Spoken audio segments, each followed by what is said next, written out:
friends. Today we're going to read a new book called We Are the Gardeners. It's by Joanna Gaines and her kids, and it's a really good book to talk about what plants need. So we're going to get started. We Are the Gardeners. That's a pretty official title, but we didn't start out this way. Just like our garden, we started small and grew from there. Some say a garden just grows from seeds, but we think it grows from trying and failing and trying again. A garden is hard work, but so is most of the good, important stuff in life.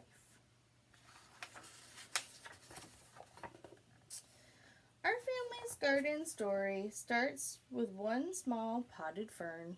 Dad stumbled upon it at the hardware store where he ran in for some supplies. He said it was just too cute to leave behind, and he thought it would make Mom smile. And it did.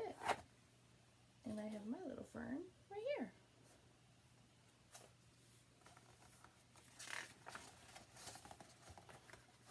We chose a sunny windowsill for that pretty little fern. It seemed like a good, safe spot for him to grow.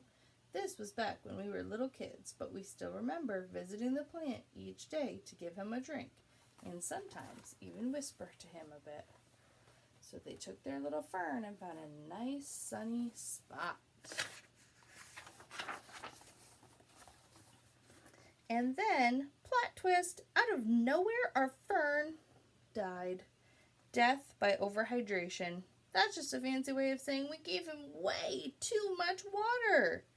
Looking back, each of us must have watered him every day. That's a lot of drinks for a little plant. By mistake, we love the plant to death. Some people tell themselves they are no good at something after one small failure, but no chance were we going to give up that easily. So we checked out some books from the library, and we found out that ferns can be tricky, and they actually prefer to live in shady spots. So they put them in a spot that was too sunny and gave them too much water. Apparently, a plant's leaves can communicate to us what they need. We also learned that most plants have good manners, and they like to sip and not gulp. Lesson learned. So this time they looked up what a fern actually needs. A fern is a kind of plant with small leaves, and it's a little bit different than other plants. So they had to find out exactly what that plant needed. Dad got us a fresh fern, and we came with fresh hope. This time we set the pot on our piano, way on the other side of the room, where the sun wouldn't give him so much attention.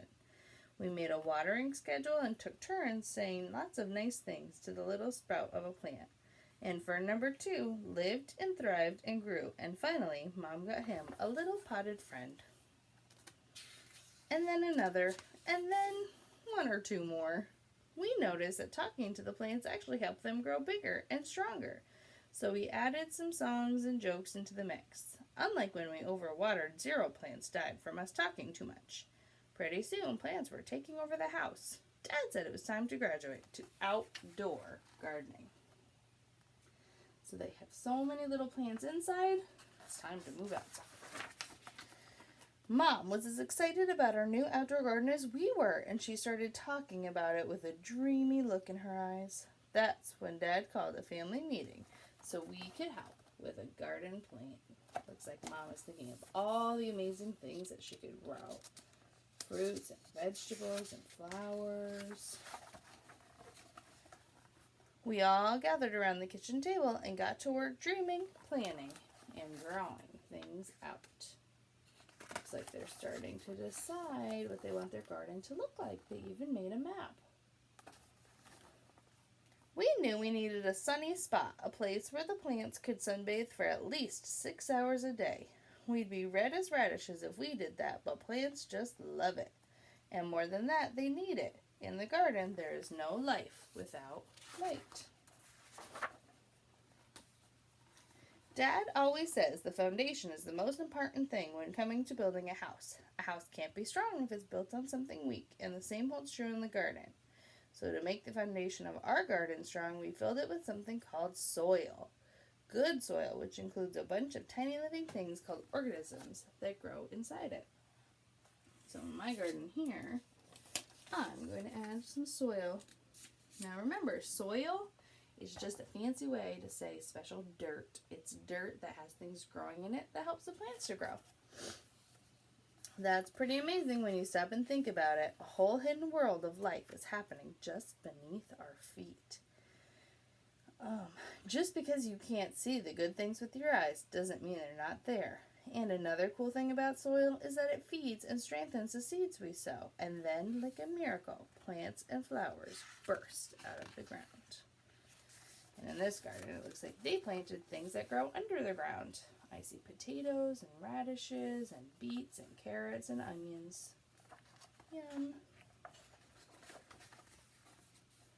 We also knew we needed our garden to get plenty of water. Rain is the very best thing for plants to drink, but it's hard to know when and if rain is coming. So a couple of other options to keep plants hydrated are to collect rainwater and use a sprinkler or garden hose to do the job. I'm going to add some water to my garden. Oh, and make sure it's in a nice sunny spot. That'll help it to grow. Once we had a location with plenty of good sun, good soil, and a watering plan, we got right to work. First things first, seeds. The most fun part of planting our garden was we decided what to plant. We started with the foods we like to eat, like strawberries and tomatoes, and then we chose some pretty flowers to keep them company. The thing about seeds is that they're everyday miracles. Everything a plant will need, will grow up to be, is already hidden inside the tiny little seed. We chose flowers like zinnias, sunflowers, and cosmos so the pollinators would visit our garden. Butterflies, hummingbirds, and bees spread pollen from flower to flower, encouraging even more things to bloom. We like knowing that little helpers are out there in nature, working to help us grow. Oh, it looks like they're starting to have a little bit of a problem. The bees must have put the word out that we had a pretty good thing going, because sure enough, all sorts of other critters started to arrive. We quickly found out there were all three types of bugs in our backyard. The good, the bad, and the ugly. Let's start with the worst part. It was a pretty sad day when the aphids arrived. They are some of the more well-known villains of gardening world. They suck the life right out of plants, but then the ladybugs showed up to eat the pesky aphids for lunch. Ladybugs are for sure part of the hero camp, bravely protecting our plant friends from harm. Now, then we gotta tell you about the earthworms. They're like the secret agents of the garden. Earthworms eat all the dead things like old roots and leaves and turn them into life for the soil. Every time we found one, we would all high-five and celebrate.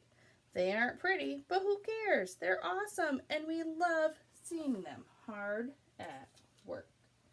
I'm going to make sure I put an earthworm secret agent in my garden. I find worms in my garden too, and sometimes they're yucky, but it's good to know that they're helping my garden to stay nice. We realized pretty quickly that we needed to keep the weeds out. They are the true bullies of the garden. Weeds try to steal water, sunlight, and nutrients from our fruits and veggies, and it's our job to make sure those little rascals don't take over.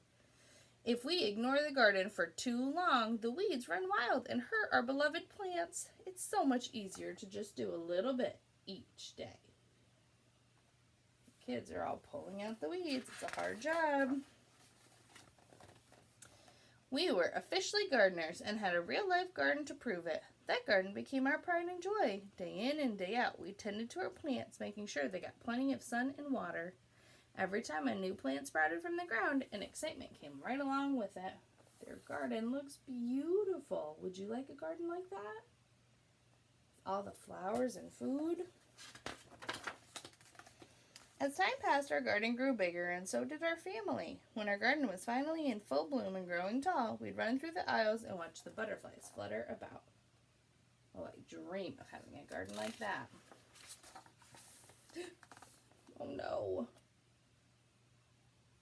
I'm so worried, and they look so worried. Look at their faces. But one day, as we were mid-skip, we noticed some trespassers helping themselves to lunch. And by lunch, we mean half of the garden. Animals may look cute and innocent, but some have a sneaky side. They can wipe out a garden in no time flat. The chickens ate the vegetables, the goats ate Mommy's roses, and the bunnies weren't picky at all. They ate anything in sight. Saying goodbye to that many happy plants was even harder than throwing away our very first dead fern. We debated if we should just give up. Was it really worth it to start all over again? Then we remembered one very important detail. We are the gardeners. It was our responsibility not only to grow this garden, but also to protect it. So we put up a little fence to keep the animals out and got to work rebuilding our garden. So even though it all got eaten, they decided they're going to try it again. It didn't take long to get our plants and flowers growing tall again. To this day, our favorite days are when we get to gather the fruits of our labor. Mom loves to set the table with pretty flowers in every color you can imagine. We help her dream up recipes for the food that we have grown. Sometimes when we see all the things, all that beauty laid out, we can't believe our hands helped bring it to life, and it makes all the hard work worth it. It's what keeps us coming back day after day, season after season. I love this page, seeing all their garden and eating outside. We still keep a little fern on the piano to remind us of our small beginnings. Every time we water it, we're reminded not to give up things that don't work the first time. Because the thing is, whether one potted fern dies or half the garden is wiped out by little critters, every failure or setback teaches us something. Dad says that every hard thing we choose to do makes us braver for the next time.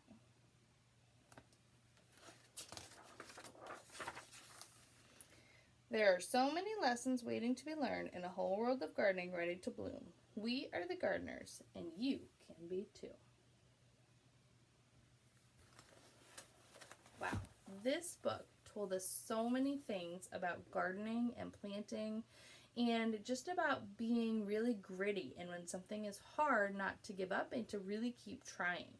When they killed the fern by accident the first time by giving it too much water, they looked up what ferns needed and they tried again. And when that worked, then they decided to do the garden. And when the garden was eaten, they didn't give up. They replanted it and they tried again. So, I hope you liked this story. I really enjoy it. And this week, we're going to learn a little bit more about what plants need to grow and doing some projects about plants as well. So I hope you enjoyed the story, and we will talk to you again soon. Bye!